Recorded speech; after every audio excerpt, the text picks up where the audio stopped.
Hello, this is David Heine, and we're here today at the Nederlands Scheepvaart Museum.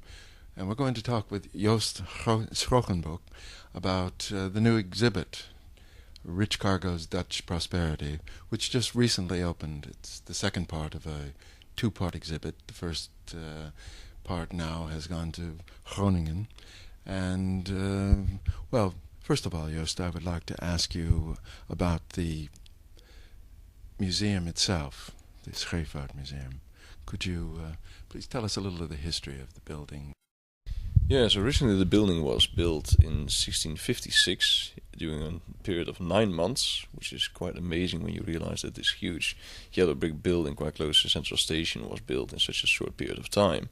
And originally it was built for the Admiralty of Amsterdam, one of the more important admiralties at the time. There were 5 in those days, and the one in Amsterdam was the largest and the wealthiest, I guess you can say.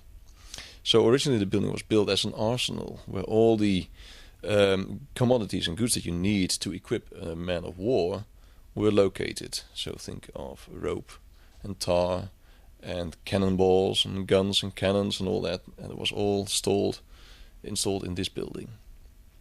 On the other hand, there was also a specific room, and this room is still here at this day, where famous naval heroes like Michiel Adriaanzoon de Ruyter and Cornelis Tromp came in, and they received their orders from the Board of Admiralty, the Admiralty Board, to go to the Mediterranean, to fight the pirates in the Channel, occasionally go to the Bavide Albion to fight the British over there, and certainly, and that's of course important for our specific project here, also to receive orders to fight the Swedes quite often and part with the Danes. Now, the collection that has been amassed in these buildings, could you tell me about this, how it was assembled? Yes, the earliest collections date from, say, the 1920s. That is when they were collected and brought over to not so much this building, but to another building in the center of town. This building here, where we are now nowadays, the Nederlands Scheepvaart Museum, this building This building houses the museum from the 1970s onwards.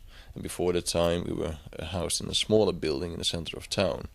The collections were brought together by famous harbor barons, I guess you can say. In those days, in the 1920s, Amsterdam still had harbor barons.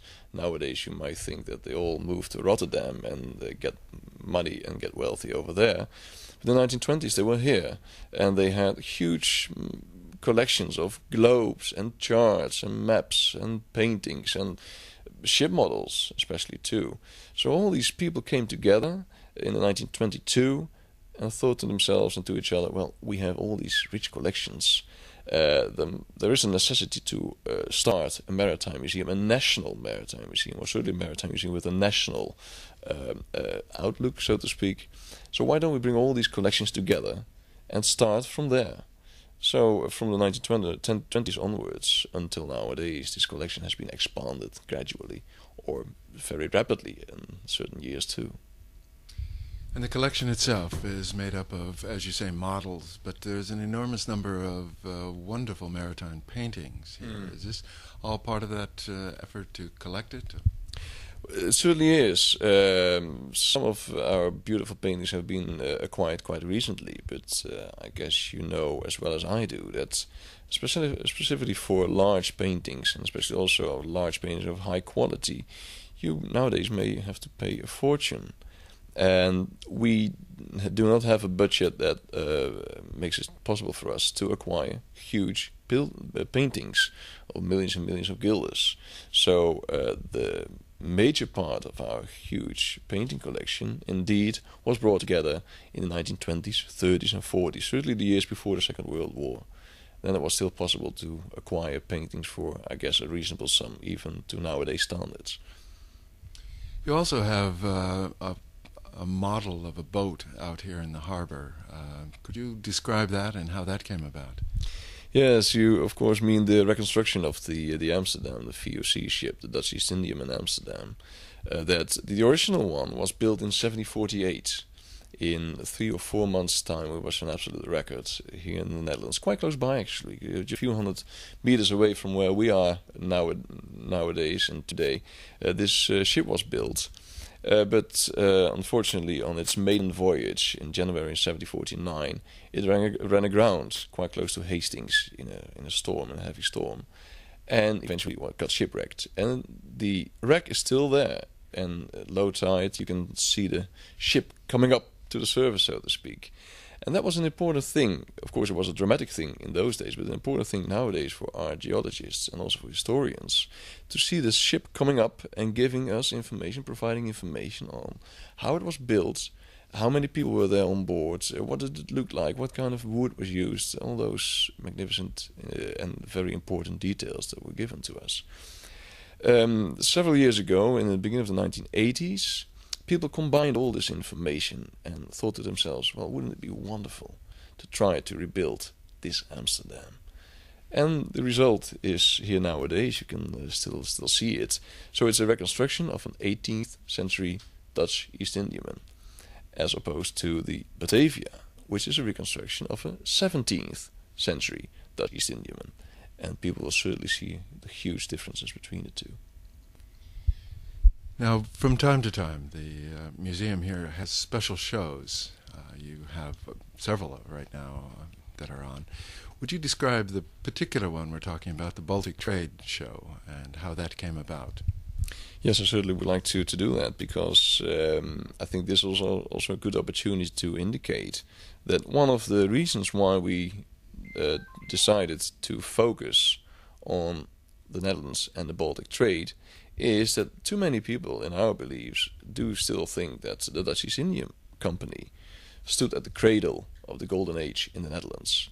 It certainly was one of the participants of other people, a group of people that stood on at the cradle of the Golden Age. But before that time, way before the VOC was originated in 1602, the trade with the Baltic was already of a huge importance. Hundreds and hundreds of ships on a yearly basis went from the Netherlands to the Baltic area. From the 13th century onwards, originally in Hanseatic, within the Hanseatic League, certain cities in the Netherlands were member of this Hanseatic League, and within this league they participated and tried to maintain a monopoly in the Baltic trade.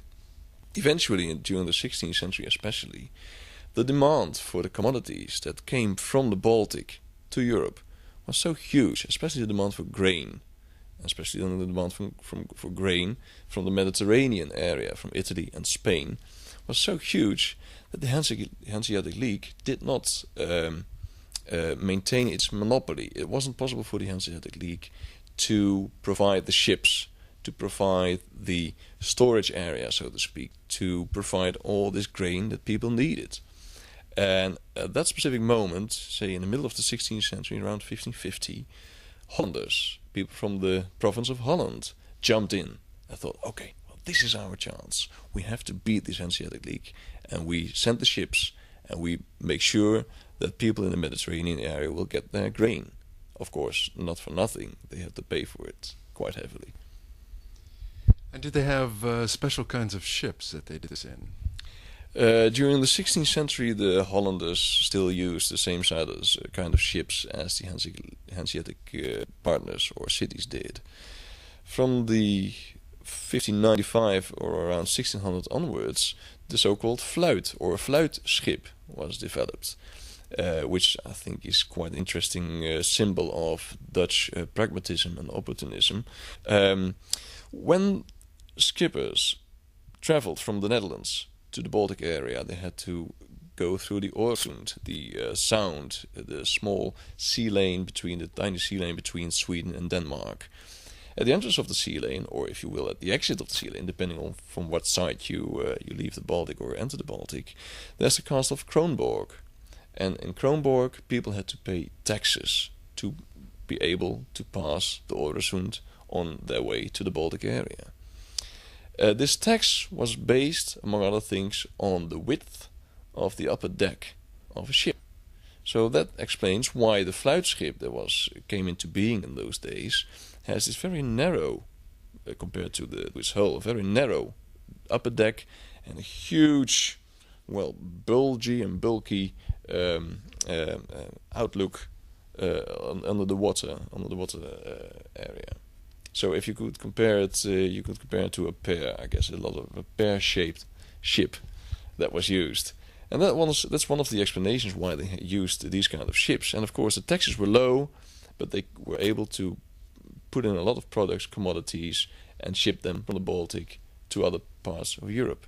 Not only in the Netherlands. Only a small part, relatively speaking, of what they traded stayed in the Netherlands, and the major part was distributed over the rest of Europe. So I guess you can say they were the merchantmen, the traders of Europe in those days. Now, we talked a little earlier, and we did a show at the Nieuwekerk about the Spanish Empire of approximately the same period of time. Was the Spanish Empire then one of the customers? It certainly was one of the countries that provided commodities for the Dutch to ship to the Baltic. So in that sense, yes, Spanish wine or Portuguese wine, French wine was all transported from the Netherlands. Of course, they first went to the Iberian Peninsula, put in the commodities and brought them over to the Baltic. But also the other way around, it certainly works that way. That a lot of the grain, but also the timber, the wood, was transported to Spain. You may know of the story of the Spanish Armada of 1588. So many ships were built in those days that the major part of the woods, the forests in Spain, were destroyed, were destructed, because all the timber went into these floating castles. So people in Spain, for their shipbuilding activities, also needed the wood that was transported from the Baltic by the Dutch.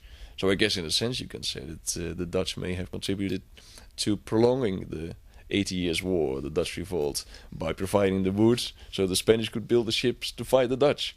It's a rather complicated story, but I guess that's sort of true in a sense.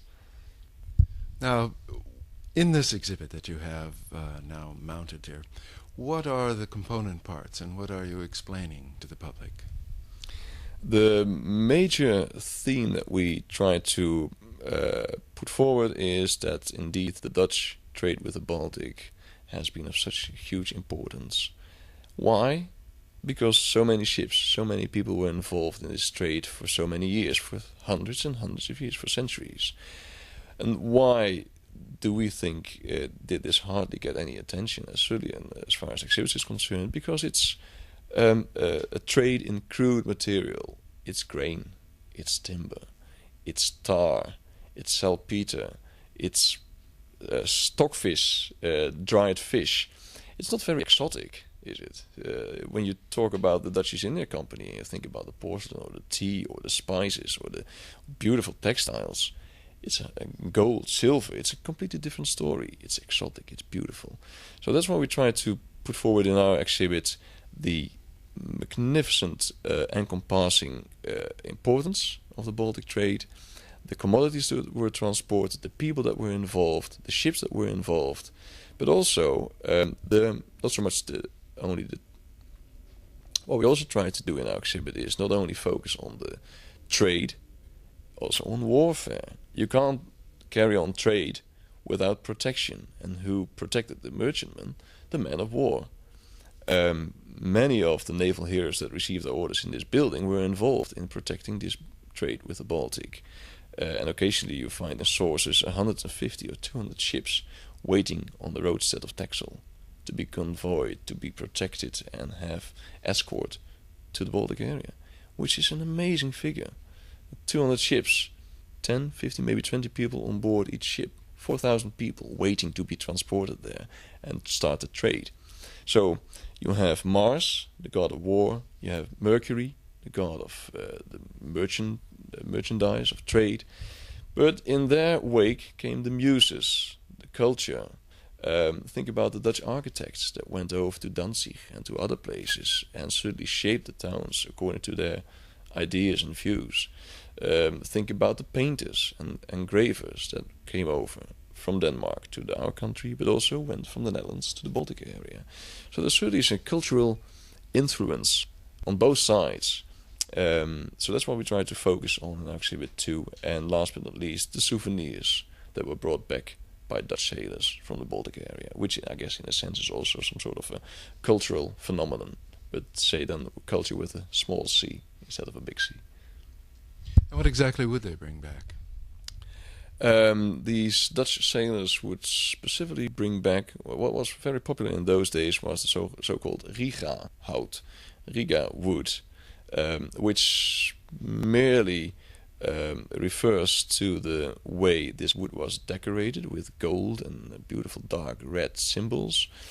Although the wood itself came from Russia, so it's a little tricky to call it Riga wood, indicating that it should come from Riga, but the wood came from Russia.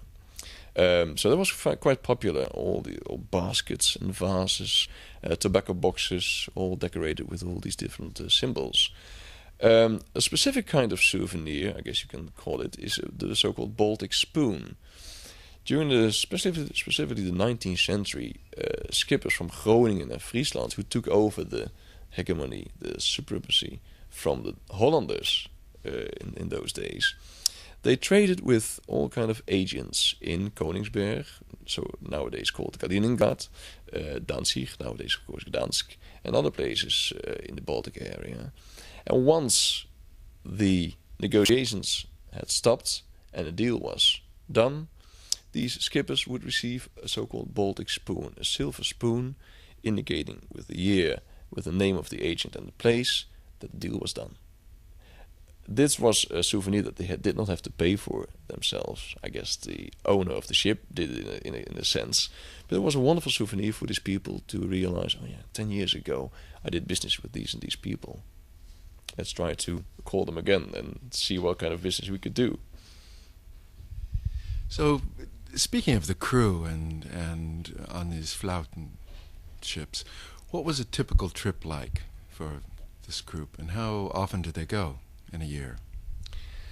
During the 17th and 18th century, indeed, especially the fluitschip was still of importance. Later on, smaller ships were developed with a flatter keel, so to speak, so these ships could also not only stay close to the coast of these countries, but also go on the inland waterways and get the commodities themselves, instead of relying upon other people bringing the commodities to the harbors. So that was quite an important development that you can see there too eventually. A crew normally consists of some 10-15 persons. These ships were out for 8 weeks in total. Say, from leaving the Netherlands, waiting on the roadside of Texel, going to the Baltic, do that trade, and come back again. It took more or less 8 weeks. So you can imagine, and you may imagine, and indeed it was true too, that many skippers made more than one trip to the Baltic per year.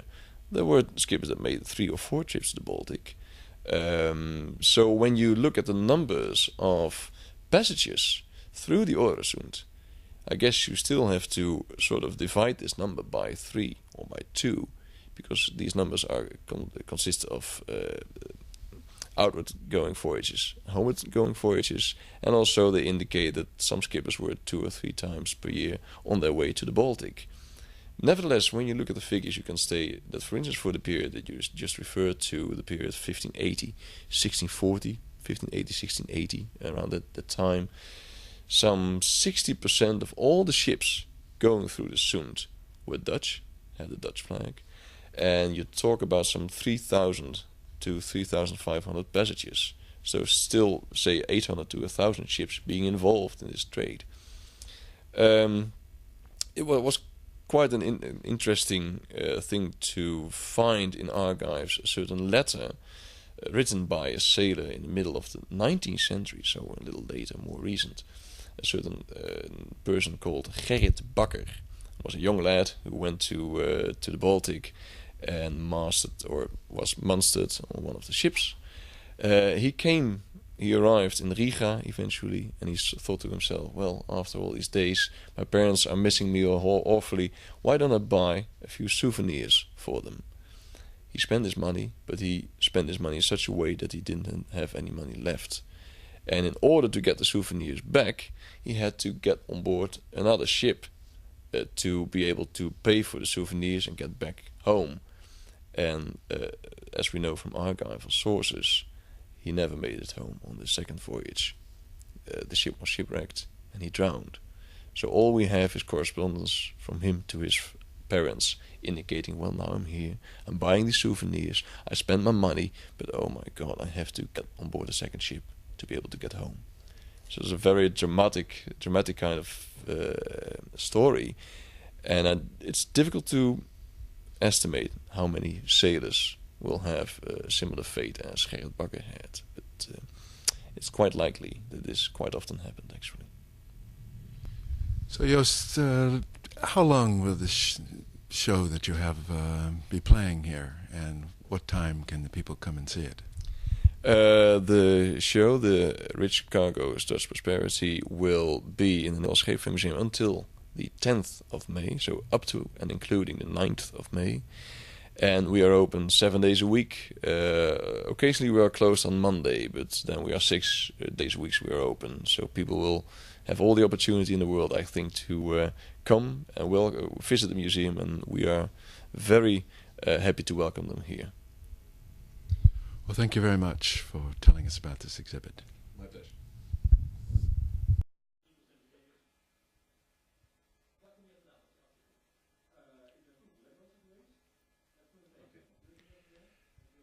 The Scheepvaart Museum, in order to expand our understanding of the period and certainly to entertain us, has provided actors in the exhibit playing various roles from the mid-17th century. So now, let's find out who these characters are. Merchant from the mid-17th century. My merchandise is grain, and my ships go to the Baltic Sea, to the Baltic states, to buy their grain and bring it to Amsterdam. There we keep it in our warehouses. From there I sell it to Italy, to Spain, and that means big money. Most important trade is the grain trade in that time. That's the base of the golden age. More than the spices trade to the East Indies.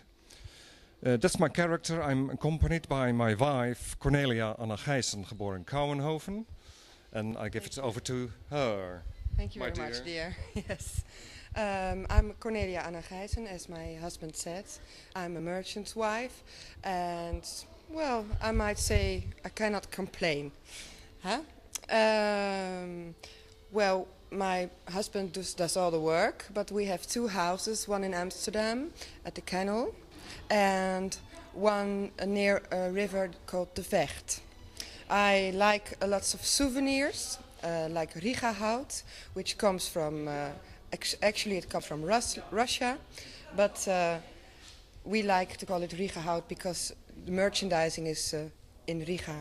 And lots of other souvenirs I like very much. The ship, this man is the seaman. I'm the skipper. The skipper. And of course, the lady said all these souvenirs that she loves, well, I'm the one who brings them to her. Yeah, and apart from them, of course, I'll bring the grain in. And, well, I'll make a few travels a year. And yeah, here on the exposition, I let people see what for ships we use. And what did we go through those travels. I mean, we make good things, but we also make bad ones. And in your character, what type of ship do you use? A very typical Dutch ship, and that's the flute. Call it flute ship. Very known. It's for a very characteristic model. It's got a big belly, and the top deck, is very small, and that's quite important because we had to pay tax to the King of Denmark, and that tax was on the end of the deck, and small deck, lower tax, and that Dutch people are very good on that. And when do you do this performance? This performance, well, we do it during the weekend twice a day, at 1:30 and at 4 o'clock. And of course, days like today, we do it as 2 performances because it's holidays here for the children's school. So we do it at 1:30 and at 4 o'clock in the afternoon. But during the week, we'll do 1 performance, that's at 2:30. till the Half past 1. and it's till the exposition goes till May 9th of May. 9th of May. So still a few months.